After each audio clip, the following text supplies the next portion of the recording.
দাজ্জালের নাম তো আপনারা শুনেছেন। ভয়ঙ্কর ডেঞ্জারাস একটা ক্যারেক্টার। পৃথিবীর শুরু থেকে শেষ পর্যন্ত এর চেয়ে বড় ফিতনা আসেনি, আসবেও না। দাজ্জালের ফিতনা। সে তার এক চোখ থাকবে, আরেক চোখ এরকম বন্ধ থাকবে, এখানে লেখা থাকবে কাফারা। কোনোভাবেই তাকে দমানো যাবে না, হত্যা করা যাবে না। আল্লাহ নবী ঈসা আলাইহিস সালাম তাকে হত্যা করবেন। তো যে ব্যক্তি সূরা কাহাফ তেলাওয়াত করবে, সূরা কাহাফের প্রথম 10 আয়াত বিশেষ করে মুখস্থ রাখবে, আল্লাহ তাআলা উসিমা মিন ফিতনাতিদ দাজ্জাল, দাজ্জালের ফিতনা থেকে তাকে বাঁচাবেন। তা আমরা দাজ্জালের ফিতনা থেকে বাঁচতে চাই কি চাই না? আমরা যেন সূরা কাহাফের প্রথম 10 আয়াত মুখস্থ করি, সূরা কাহাফ যেন জুমার দিন আমরা তেলাওয়াত করি। So now the question arises, what is the relationship of Suratul Kahf with Dajjal? দাজ্জালের সাথে সূরা কাহাফের রিলেশনটার কারণ কি? একটা মেকানিজম তো এখানে আছে। এত সূরা থাকে, রাসূল সাল্লাল্লাহু আলাইহি ওয়াসাল্লাম কেন বলেন যে সূরা কাহাফ পড়লে দাজ্জালের ফিতনা থেকে বাঁচবে? কারণটা কি?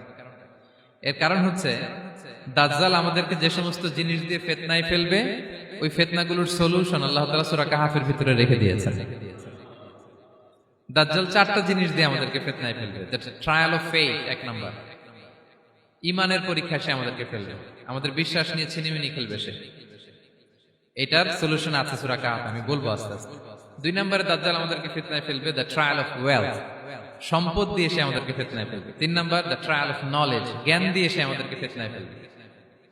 4 number the trial of power, ক্ষমতা দিয়ে সে আমাদেরকে ফিতনায় ফেলবে। দাজ্জাল 4টা জিনিস দিয়ে আমাদেরকে পরীক্ষায় ফেলবে। কয়টা?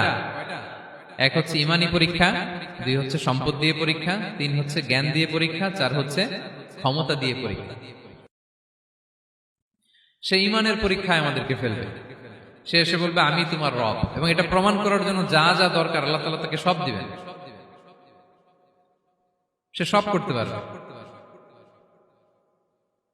সে বলবে আমি তোমার রব। যদি বিশ্বাস না হয়, তোমার বাবাকে যদি জীবিত করে বিশ্বাস করবে? অনেকে বলবে হ্যাঁ আমার আব্বাকে জীবিত করে দেখান। তো তার বাবাকে ঠিকই সে জীবিত করে ফেলবে। আসলে শয়তান তার বাবার সূরত নিয়ে সামনে দাঁড়াবে। আরে তাই তো, এটাই তো আমার বাবা, এটাই তো আমার দাদা। মানুষ ফিতনায় পড়ে যাবে, ঈমানের ফিতনায়। সে ভাববে আসলে এটাই বোধহয় আমার রব, এবং তাকে এত ক্ষমতা দেয়া হবে, তার ডান দিকে থাকবে জান্নাত, বাঁ দিকে জাহান্নাম। তার কাছে আল্লাহ এটা দিবে। যে তার কথা শুনবে তাকে সে জান্নাতে ঢুকাবে, কিন্তু জান্নাতে ঢুকে সে জাহান্নামের শাস্তি ভোগ করবে। এটা তার বাইরের মানুষ বুঝবে না, অ্যাপারেন্টলি এটা জান্নাত। আর যে তাকে মানবে না তাকে সে জাহান্নামে ফেলবে, কিন্তু জাহান্নামে ঢুকলেও সে জান্নাতের নাজ নেয়ামত ভোগ করবে। তাহলে এই যে ঈমানের ফিতনায় সে ফেলে দিবে আমাদেরকে। তো ঈমান কি করে বাঁচাবো, এটার সলিউশন আমি শোনাবো আপনাদের।